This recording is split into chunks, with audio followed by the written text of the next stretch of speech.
Hi guys, welcome to your grade 7, 8 and 9 notes on Poppies by Jane Weir. It is by no means everything that you need. It's going to be heavily focused on symbolism. If you need the full video structure and every single stanza, then please check the YouTube channel.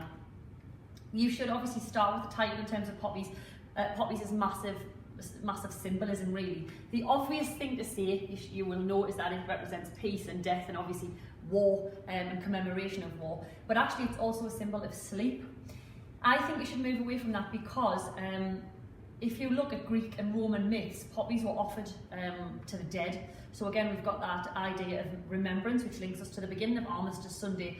But again, even better, and I think this is going to push you on in terms of an original interpretation, is that in Egypt, poppies, because they relieve pain because of the morphine and the codeine inside of them, were used as medicinal. You could argue that the mother in poppies then needs to numb her pain in terms of the sun leaving, and therefore it becomes actually a symbolism of not only death and sleep, but then pain relief. Crimped, I think, is a massive one. Again, you've got your obvious explanation there: restrain, inhibit and hinder. Now, when we talk about the crimped petals, we've got the literal meaning of the petals obviously looking destroyed. But you've got, again, take it symbolically, the mother feels restrained by the loss of her son, him leaving, and the fact that it is impeded on her life. But also, in the same instance, he feels restrained by the protectiveness of the mother. But this, again, is where you're going to have a more original interpretation in terms of taking you away from every other Tom, Dick and Harry in England. It's a noun. It can be a noun, and it is a person engaged in enlisting soldiers in a war. So again, when we're talking about crimped, perhaps the soldier has been enlisted in the war through propaganda, and we all know the dangers of propaganda in terms of being persuasive lies. So again, think about that in terms of an additional meaning. Spasms is a big word as well, because again, this is just the opening of poppies and we're being set up with this awful notion of foreshadowing. And literally, again, I tell my students to go literally and then move away to metaphorical and symbolical. Spasms is obviously an abnormal involuntary muscular movement, so it's something that we're not in control of. Now again, if you're going to compare that with her mother, she is not in control of her son growing up, that he wants to go into the war, but likewise he's not in control of his fate. If you go further though, again, we're talking about how their lives have been dictated by war and conflict in terms of it being something quite unnatural. And again, symbolically, are we linking that to humanity, as in terms of humans? Are we not really in control of ourselves when we go into conflict? Steeled and softening, massive juxtaposition again for the mother, showing bravery versus weakness. It's a juxtaposition, you should be getting that word in there. I've said bravery versus weakness, but again, look at your syntax. The way the line is ordered is that steel comes before softening. So again, if you're analysing the syntax of the line, then the mother is brave, then fragile. So we see the deterioration of the mother, especially at the end when she's a wishbone. So again, think about syntax, which is your word place. Resisted, another, again, easy one. Literally, you're trying to withstand something. The mother's trying to withstand her son leaving, but also his potential death. Remember, that's interpretation as to whether or not he dies at the end. Life without him, again, we've got this idea that there's a lack of control because she can't protect him. Remember, it's a mother's instinct and duty to protect her child.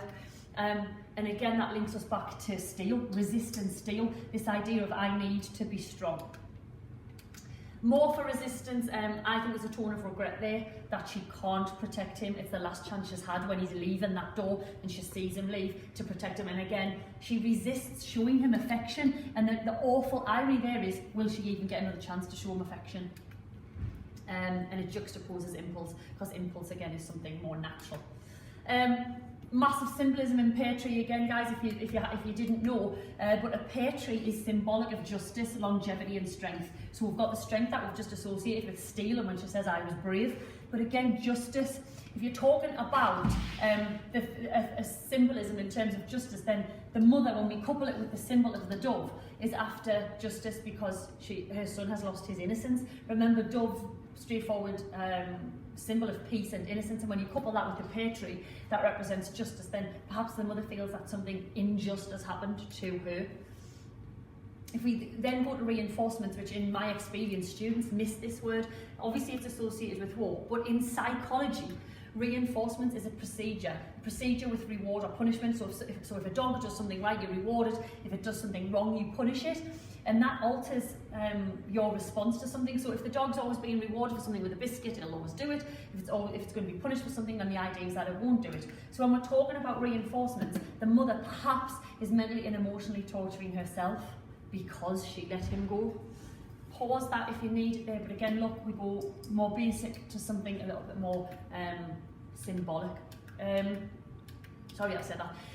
If we put hope in as well with Wishbone, this is the end. We've got desperation in the mother's voice, that she hopes to hear him. Sounds a little bit futile, like she's not going to hear him. I think it's idealised rather than realistic, so she doesn't actually think he's going to return.